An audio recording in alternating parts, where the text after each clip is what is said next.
There's no such thing as sight reading. And if I owned a bakery and I had a secret recipe for a cake, and it was very popular and everybody wanted it, this would be cool for me, but it would also be kind of a drag because I'm a sole proprietor.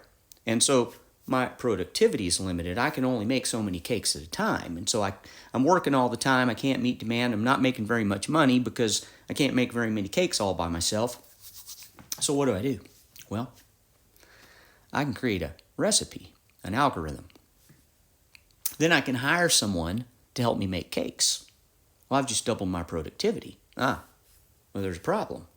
Because if I teach this other guy how to make my cake, well, now it's not a secret recipe anymore. This guy could go out and do it on his own if he wanted to. He could go make cakes at home. He could set up shop next door. Now I have competition. Now I'm selling half as many cakes. That's the opposite of the intended effect. I don't want that to happen. So what do? Well, I can limit the information. I can limit the information in my recipe. I don't have to tell them what the ingredients are, right? I can say, take ingredient A, mix it with ingredient B, right? Add in ingredient C, right? So he's making the cake, but he doesn't know what he's putting in it because I took the labels off of the ingredients. Now, he may be able to piece it together over time and figure that out. So what I could do that would even maybe work better, I could hire 10 guys. Keep my recipe with no actual labels on the ingredients, so they know just enough that they can help me, but not enough they can do it on their own. Then I can set up an assembly line, right?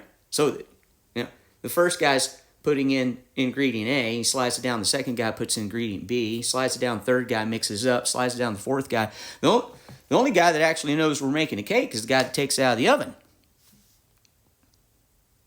And so now I'm making 10 times as many cakes. I don't even have to do any of the work on my own if I don't want to.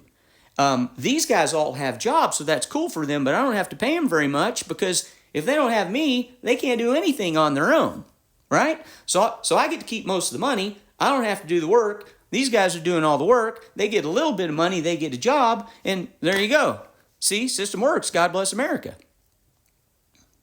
These guys will go home and say, hey, I work down at that bakery that makes those cakes everybody likes. And their friends will say, hey, can you make me one of those cakes? Well, no, I don't know what goes in it.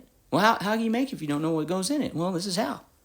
Now, lots of music students, band kids, choir kids, this is how they learn music. They're given just enough information that they can play their part, or they can play their audition music, or they can play their solo, right? But not enough information that they can really do it on their own. They don't have a conceptual understanding of their instrument or music literacy, so they can do it on their own without this outside instruction. So they're always dependent on the instruction of their teachers whenever they need to learn a new piece of music, right?